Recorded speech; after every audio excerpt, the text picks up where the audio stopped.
Sarah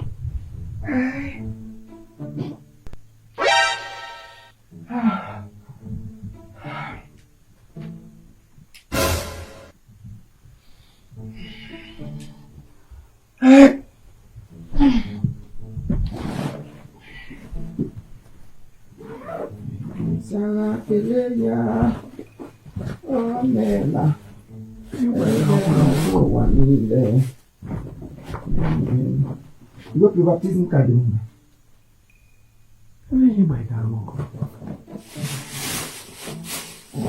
Sarah Peleya, oh.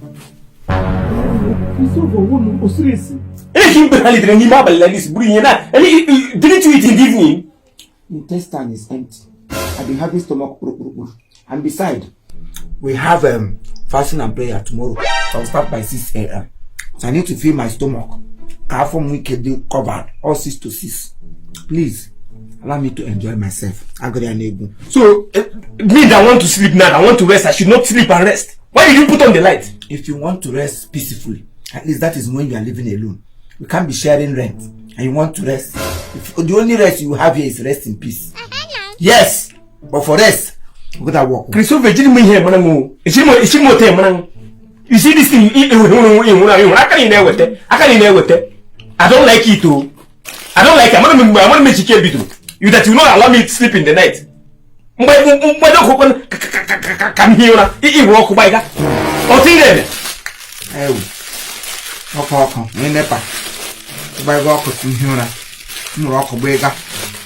You don't even feel my pains. Man, go when you're in enjoyment. No longer a popala.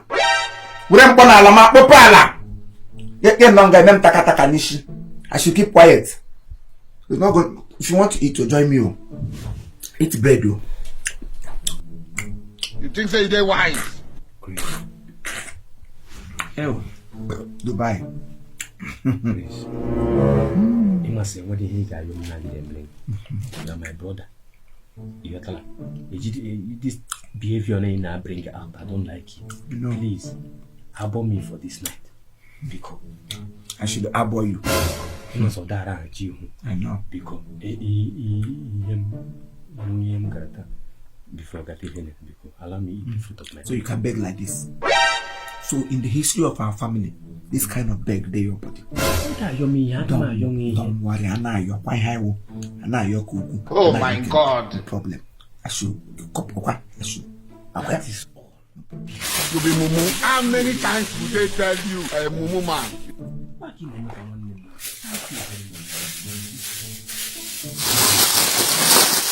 How about I go? You know why I'm here? I'm just managing things. You know me. You got big. They look in your brother. No, my young was a nose and half a little. Go. Thank you.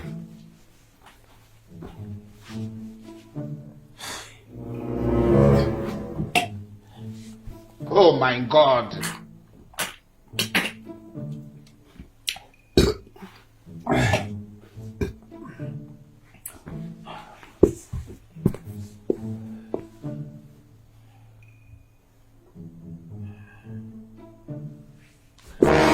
Me create so time we don't have them by go come by again. I don't know they get me is.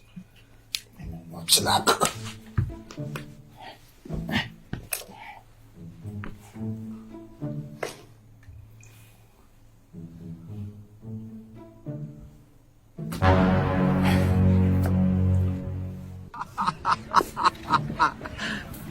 You don't know why it's going on.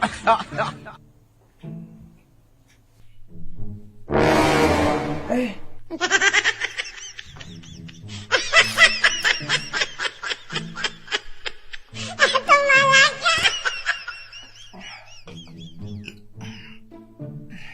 This man!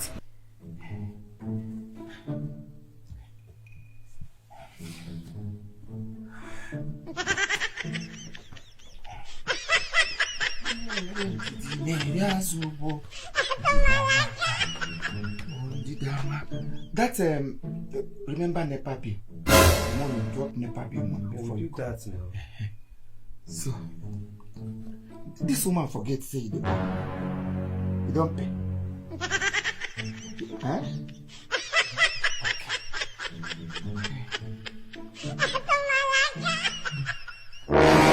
You don't even tell me say toilets done the food. Yeah! Huh? I flushed it this morning and nothing at all. Anyway, in the morning we see how we go to him. You don't know why it's going on. They did you call this morning? Oh my God! I say, Mama. I feel forget. I be the fasting now after you. If you start this fasting now fasting of no talking. Oh my so God! Silent like ever. So let me push it. I hear I'm getting pushing now, but they did you call this morning. Said Mama need money for meeting. So we are going to send. I'm a motor road in Kuroko Tage Chereke in the chair. I make a guess. I go. You know why I'm saying it? I'm sweating.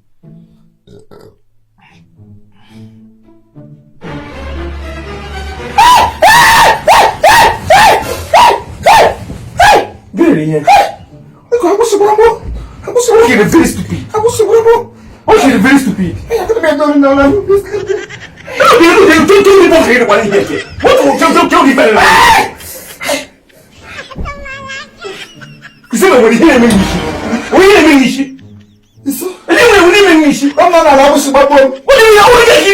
What